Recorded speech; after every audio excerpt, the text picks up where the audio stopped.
Bienvenidos a esta serie de entrevistas que estamos realizando en el marco del primer Congreso Identitario Internacional, en ocasión al homenaje de don Salvador Borrego, que ha cumplido 100 años. Dialogaremos ahora con uno de los conferencistas, las conferencistas magistrales, en este caso la médica forense argentina Chinda Brandolino. Un gusto, Chinda. Gracias por este espacio. Chinda, quería preguntarte primeramente, ¿por qué decís, vos sostenés, te he visto en varias entrevistas, que sostenés enérgicamente que la medicina está al servicio del nuevo orden mundial?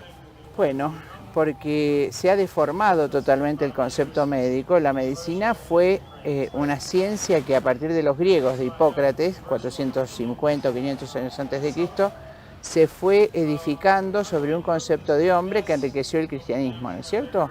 Un hombre con alma y cuerpo. Podemos decir que San Agustín lo define exactamente quién es el hombre, ¿no es cierto? Y más adelante Santo Tomás, cuando explica claramente que el hombre es una sustancia formada por un espíritu y un cuerpo material, y que ese espíritu o ánima, le llama a él, a semejanza del vegetal. El vegetal tiene entonces el ánima vegetal, el animal el ánima animalis y su cuerpo, y el hombre el ánima humana, que tiene el agregado del ser espiritual, ¿no es cierto? Que va al cielo, retorna al cielo. Ese concepto de hombre requiere por parte del médico un tratamiento especial, diferente al resto de la naturaleza, ya que el hombre es imagen y semejanza de Dios, es un ser racional, si queremos en la definición de filosofía, es sustancia individual de naturaleza racional, ¿no? Es una sustancia individual, es un individuo formado por alma y cuerpo.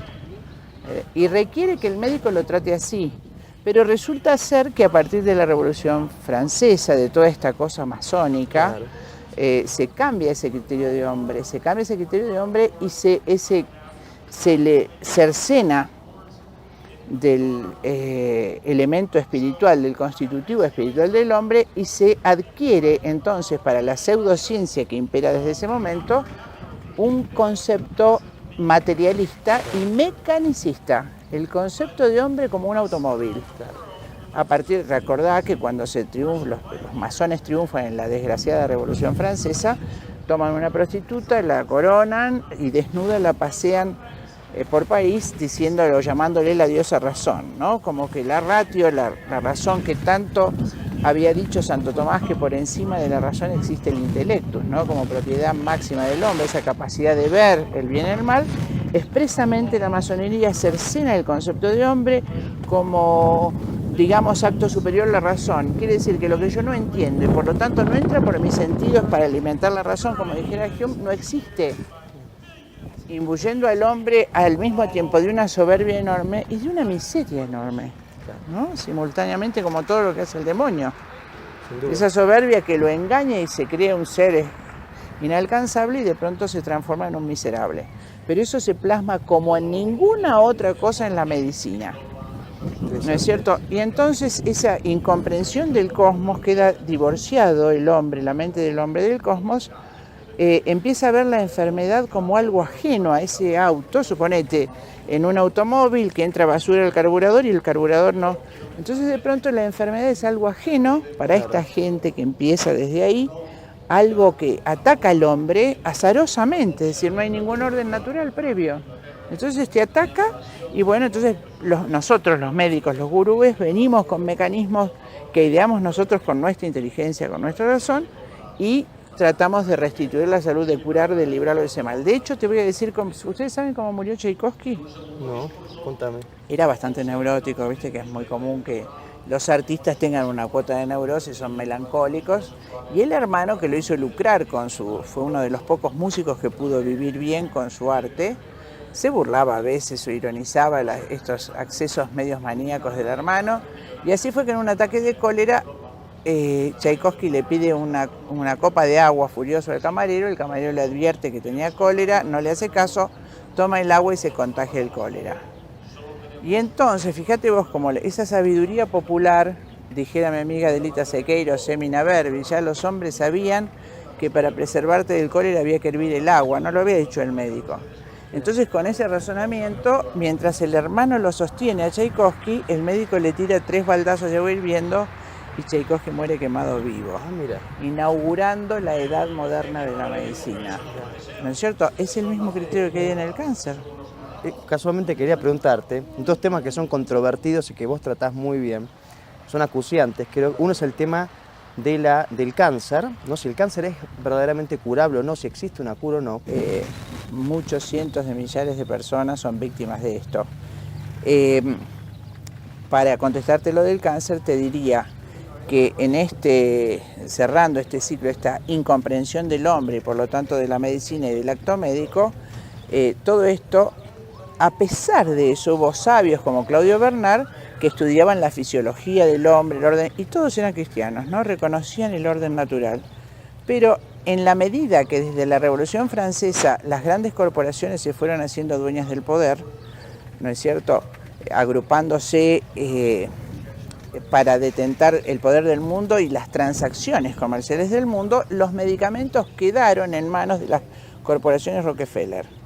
¿Hablamos del siglo XVIII, final del siglo XVIII o XIX? Ya estamos a fines del XIX, principios del XX. Principios del XX. Justamente se producen grandes cambios a raíz de esta mentalidad mecanicista, pero se empieza a adueñar de, digamos, el negocio de la medicina, la corporación Rockefeller, yo no tengo miedo en decirlo, y entonces empieza a transformar a través del liberalismo imperante en Norteamérica la medicina como acto de servicio en un acto de rentabilidad. Es decir, la medicina tiene que ser rentable. Ese criterio que va imperando, por supuesto, recién prospera y se establece después de la Segunda Guerra Mundial. Hasta ese momento, y en nuestros países americanos más tardíamente, imperaba todavía esa tradición europea de la medicina como acto de servicio al hombre. Por eso se le paga al médico como honorario, es decir, el honor de haber sido atendido se retribuye con eso, no un salario, ¿no? Como dicen ahora, un trabajador de la salud, no es así. O sea, había vocación también. Había un llamado a un servicio, eso es la vocación. Pero ya a fines de la Segunda Guerra, como queda establecido el polo de poder en el eje Londres-Nueva York, las corporaciones, la corporación Rockefeller se adueña de 2 grandes mercados, el mercado del petróleo y el mercado de los medicamentos, ¿no es cierto? Entonces, se empieza a transformar el acto médico en una cosa, digamos, impersonal, donde el médico es un operador que tiene que prescribir medicamentos, diagnosticar rápido, pero con muchas máquinas a su servicio. Ese es el criterio actual de la medicina. Vos entrás a un hospital, en la jerga se dice pasarte por la máquina. Entonces se hacen la mayor cantidad de estudios que sea posible, puesto que esos estudios ¿no es cierto?, producen una renta, y luego darte los medicamentos en general más caros, porque todo esto requiere un trabajo increíble, que yo digo, si esa inteligencia es utilizada para el bien, qué grande sería, pero es un trabajo de inteligencia respecto de los médicos, respecto de las prepagas. Las prepagas son grandes capitales que le pagan poquito al médico y que le cobran muchísimo al usuario. Entonces el médico, como cobra poco, tiene que ver muchos pacientes por día para, ¿no es cierto?, recetar solamente, no tiene tiempo de diagnosticar. Y dejar el diagnóstico en manos de los aparatos que también indique que después ve rapidito en la siguiente consulta. O sea, termina siendo un cliente en vez de un paciente. Obvio, ¿no es cierto? Este criterio deja de lado el trato personal del médico del paciente, el conocimiento profundo del paciente. Y por supuesto, necesariamente la enfermedad queda tratada como una cosa externa, los microbios son sus enemigos, entonces hay que matar los microbios, hay que usar vacunas, antibióticos, mucha cantidad de vacunas y antibióticos, y ahí queda de lado qué es el organismo, qué es la enfermedad, qué es el orden natural, todo eso, bien. Sin embargo, la enfermedad es una respuesta del organismo ante una agresión para adaptar ese organismo humano para sobrevivir. Es decir, la enfermedad y el síntoma no es nada más que una respuesta de intento desesperado del organismo de restituir la salud o la armonía, no me gusta decir el equilibrio. De manera que la enfermedad es parte del hombre, es un acto del hombre que tiene un sentido, no es un enemigo que te ataca desde afuera. Y a eso no escapa el cáncer. Y así fue, ¿no es cierto?, que en el año 78 existía en Europa un médico famoso, el Dr. Hammer, Y te digo famoso porque fue el único fenómeno que se dio en Europa en el siglo XX. Este médico era jefe de 3 servicios simultáneamente: oncología, radiología y clínica médica. Medicina interna es imposible en una inteligencia estándar. Sí. Y tenía 12 o 14 doctorados antes de los 40 años. Y por ese motivo, Hammer era el médico de consulta de los reyes de Europa. En esa primavera del año 78, que yo estaba cursando obstetricia y recién había entrado a nuestro país, Argentina, la ecografía, ¿no?, como medio de diagnóstico ginecológico y médico. En ese momento, Hammer estaba atendiendo al rey destronado de Italia, Víctor Manuel de Saboya, y había ido a ese viaje junto con su hijo Dick Hammer, de 16 años, y su esposa, la doctora Hammer, también oncóloga, y su compañera de investigaciones. Parece que en un intento de asesinato al rey, el primo del rey, el duque Carlos de Saboya, le pega un tiro, un disparo de bala, al hijo de Hammer, que estaba tapado, era un chico grandote de 16 años, estaba tapado en cubierta, lo confundió con el rey. Y, por supuesto, el chico, después de una crueldad tremenda terapéutica, lo que llamamos hoy encarnizamiento terapéutico, muere de la manera más terrible, ¿no? Imagínense un matrimonio ya entrando en los 40 años en Europa, de posguerra, único hijo. Siempre la muerte de un hijo es el dolor más grande que una persona puede tener, pero en esas sociedades es el fin. Es decir, no van a tener otro hijo, no pueden tenerlo ya. Es el único sentido de proyección que tenían en la tierra. A eso se agrava que el gobierno alemán no quiere tener problemas con el gobierno italiano y Hammer se queda solo, como él mismo lo cuenta en alemán en un cassette. Y Hammer, a los 6 meses de este desastre, tiene un cáncer del testículo izquierdo y su esposa tiene un cáncer de mama izquierda, que, recordando a mi madre, muere de cáncer de mama izquierda justamente después de que un hermano mío murió de leucemia. Murió en los brazos del padre Pío. Pero, bueno, y Hammer, la doctora Hammer, por supuesto, desesperada, le hacen los mejores tratamientos. Imaginen que Múnich y Alemania en general, yo creo que es el nivel más alto de medicina y de tecnología médica que hay en el mundo, ¿no es cierto? Y en ese lugar ella muere después de todos los tratamientos de quimioterapia, radioterapia, cirugía que ustedes se puedan imaginar. Fantástico.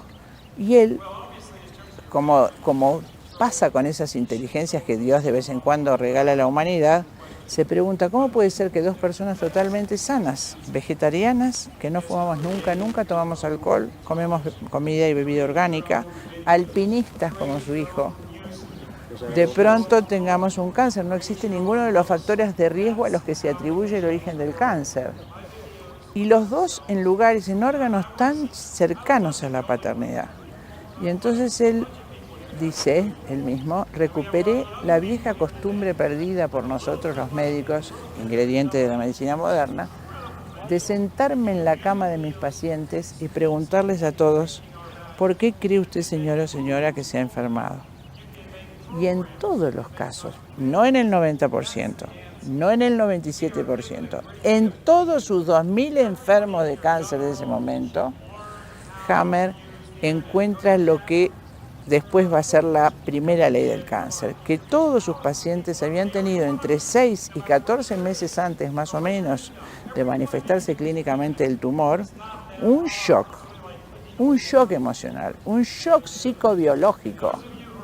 Un shock, no una pena, no una preocupación, no una dificultad, algo horrible. No, un día se murió tu hijo. Un día tu esposa se fue con otro. Un día llegaste a tu trabajo y te echaron.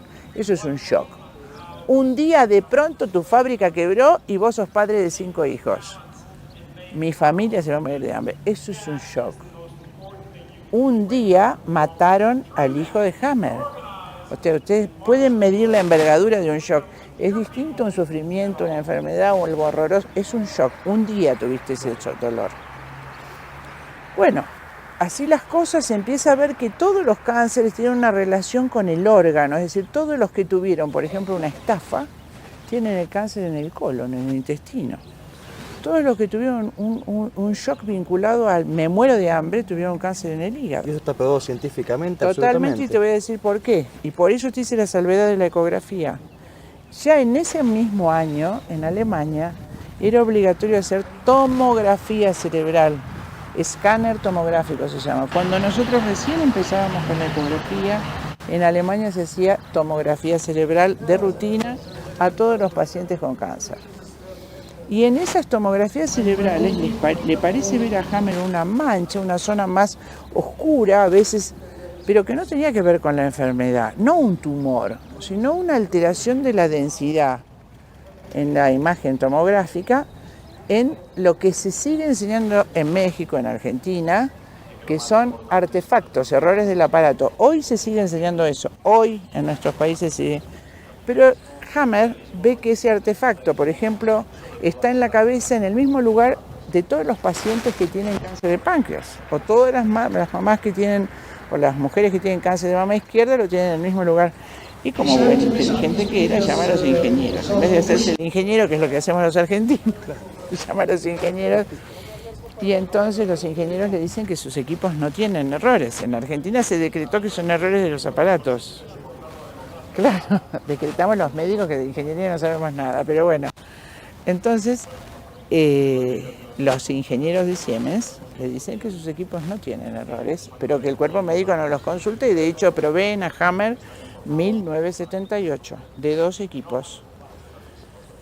Y en todas las tomografías ve que efectivamente hay una zona del cerebro que aparece más densa en la tomografía cerebral que la podés ver hoy, que se llama nódulo de Hammer, y que esa cosa tiene que ver con el cáncer, que siempre que aparece esa cosa, aparece un cáncer en el mismo órgano. ¿Entienden eso? Sí, sí. Esa cosa en ese lugar es como un mapa, la segunda ley férrea del cáncer. Cuando ustedes tienen un shock emocional, esa emoción activa una zona del cerebro, activa un programa cerebral que esa zona del cerebro se hiperfunciona. Se ve en el momento magnético de la tomografía simple, se llama nódulo de Hammer, y eso activa inmediatamente una zona corpórea con ese fin de supervivencia. Entonces, el cáncer en sí es un programa de emergencia ante el miedo, ante la hormona adrenalina que tiene el cerebro diseñado genéticamente. Por ejemplo, fíjate vos cómo instintivamente la mamá pone a su bebé, la mamá diestra, hay una diferencia entre la derecha y la izquierda, pone a su bebé así para darle el pecho. Cuando a la señora de Hammer o a mi mamá le dicen, tu hijo se murió, entra en pánico y produce una gran cantidad de adrenalina, y la adrenalina, que es la hormona del miedo, activa en el cerebro un programa que es para que el hijo sobreviva. El cerebro no piensa, el cerebro es biológico. Activen para que el niño sobreviva, el cerebro entiende que tiene que comer y empieza a producir células, que eso es la mitosis celular. Entonces hay 2 opciones. Si ese conflicto, como pasó con la señora de Hammer, sigue, ella no puede resolver ese conflicto y sigue en ese estado de pánico, esa adrenalina sigue activando ese programa, esa zona del cerebro se consolida y adquiere lo que llaman tumor cerebral y que consideran una metástasis, que es lo que siempre estuvo, y que crece y mata a la persona. Más allá de que le saques la mama, la descuartices, la quemes, es decir, el que mata al individuo habitualmente es el nódulo de Hammer, que es entonces cuando empieza tardíamente a dar signos neurológicos, se hace tomografía, metástasis cerebral y el paciente ya no hay nada que hacer. Eso fue siempre. Y la otra opción es que la persona a los pocos meses, 1 mes, 2 meses, pueda resolverlo. Hay madres que lo han resuelto. No porque el hijo vuelva a vivir, sino porque en un acto religioso o de alguna forma psicológico o emocional pueden resolver eso. He visto, madre, Señor, vos me lo diste, vos me lo quitaste, seguro va a estar mejor con vos. Mujeres de una profunda fe, lo he visto yo. Eso es una solución. Para el cerebro es una solución. Ya no está en pánico y empieza a funcionar otra hormona que es la acetilcolina. esa primera parte, es difícil para ustedes, pero no hay otra forma de explicarlo, esa primera reacción es adrenérgica, la segunda reacción es colinérgica, es parasimpático-mimética, entonces empieza el periodo de curación biológico del cáncer, cuando se para a tiempo ese conflicto y se resuelve. En el momento que se resuelve se produce un shock epiléptico con convulsión, la cabeza se pone caliente, el médico no sabe nada, entonces le da un anticonvulsivo, lo mete en terapia intensiva y lo mata. Y nosotros sabemos que en ese momento se produce un shock de curación, se inicia la fase parasimpática mimética, empieza la fase colinérgica y eso te da lo contrario que la adrenalina. La adrenalina te da taquicardia, frío, falta de hambre, adelgazás. Y el otro sistema parasimpático que ya paró el peligro, te da mucho sueño, mucho hambre y calor, tenés las manos empiezan a calentarse y querés dormir. ¿Por qué querés dormir? Porque el organismo, para reparar la lesión cerebral y la lesión orgánica o somática, requiere una gran cantidad de nafta, combustible, para que se produzca el fenómeno biológico de la reparación cicatrizal. Esa nafta del organismo se llama ATP, adenosintrifosfato. Es un compuesto químico que procede de la degradación de una molécula de glucosa. La molécula de azúcar o glucosa tiene 6 carbonos y 12 hidrógenos, no importa, pero al romperse produce 37 moléculas de nafta, de ATP. ¿Entienden eso? Y cada movimiento que vos haces, pestañás, levantás el brazo, pensás, consume ese ATP. Entonces la acetilcolina hace que que tengas mucho sueño para que no consumas ese ATP y ese ATP puede ir al cerebro y al órgano implicado. O sea, doctora, disculpe que le interrumpo. ¿Usted está diciendo que el cáncer se puede curar naturalmente? Siempre se curó naturalmente, hasta la aparición de este disparate de diagnóstico precoz. Cada vez que con el supuesto diagnóstico precoz vos encontrás un cáncer encapsulado, fue lo que hizo el organismo, porque te iba a decir la fase de curación, el organismo cuando no puede repararlo, y ahora te voy a decir por qué. Como ya no es necesario que siga alimentando el nene, ya no tengo el problema de que el nene sobreviva, encapsula esas células que formó y después se necrosan o se calcifican. Pero con el diagnóstico precoz encontrás esa cápsula y la mujer, ¡ay, tengo cáncer! Empieza nuevamente, es otro shock, va a tener cáncer de pulmón por pánico a la muerte, que se los explico en otra entrevista, y empieza todo el ciclo y lleva a la muerte al paciente. De eso lo último que te puedo decir es que cómo se curaba, esa es la tercera ley del cáncer, es el sistema ontogénico de los gérmenes. Ya hace mucho tiempo, en el año 1920, un francés médico había descubierto y escribió ese libro que tengo en casa, ¿los virus son realmente nuestros enemigos? Cuando vos, imagínate que vos sos un ratón y entra un gato. Sí. Inmediatamente salís corriendo para salvar la vida, ¿verdad? Y cuando vos corres tenés que respirar mucho para tener oxígeno para que tus patitas corran bien. Sí, respirás más. Entonces la adrenalina del miedo hace que vos produzcas más aire, se ingurgiten las células. Pero si vos vas al médico y te dice que tenés cáncer, el médico para vos es el gato, vos sos el ratón, y el cerebro, que es biológico, lo único que entiende es que tenés que correr y huir. O sea, entonces, en un shock, los shocks que vos estabas hablando antes. Exactamente, pero ese shock requiere que vos escapes, porque es peligro de muerte. Eso te dijo el médico, que tenés cáncer, podés morirte. Tu cerebro, que es biológico, lo único que entiende es que tenés que escapar y que tenés que respirar mucho para poder escapar. Hoy, mañana, porque hoy no dormís, mañana tampoco. No es como el ratón que se resuelve en 15 minutos. Todos los días empezás a querer huir de ese diagnóstico de muerte. Claro. Y el cerebro manda a tus células bajo la adrenalina pulmonares a que se reproduzcan. Un día, otro día, otro día, otro día. Pero por suerte pasaron 20 días y fuiste a ver otro médico que conocía lo que dice Hammer y te dice, no, no te vas a morir, esto es tal cosa. Y vos perdés el miedo. En ese momento, hace muchos años, había bacilos de Koch. Cuando ¿bacilos de? Koch, el bacilo tuberculoso. El bacilo tuberculoso está en el cuerpo para degradar los tumores que provienen de una capa embrionaria que es el mesodermo, como el pulmón. La tuberculosis era la fase de curación del cáncer de pulmón. Es muy difícil y muy revolucionario lo que les digo. Todo esto está documentado y lo puede documentar cualquier médico que quiera hacerlo. ¿Y por qué es que esto que no se sabe, por qué la gente no conoce que el cáncer puede curarse naturalmente. No Hay solo intereses puede, detrás. por supuesto, amor, el mercado de comercio del cáncer mueve más dinero que el narcotráfico. Y ese susto y toda la aparatología, hacete la colonoscopía y la cosa mamaria y la ginecológica, y entonces lo que hacemos es aumentar la mortandad de cáncer, la movilidad de... Pero ahora se curan, claro, se curan es 5 años, porque a los 5 años esa célula que es superviviente, que jamás puede vivir, pero bueno, la ridícula teoría de las metástasis que se sigue enseñando en la facultad es un horror.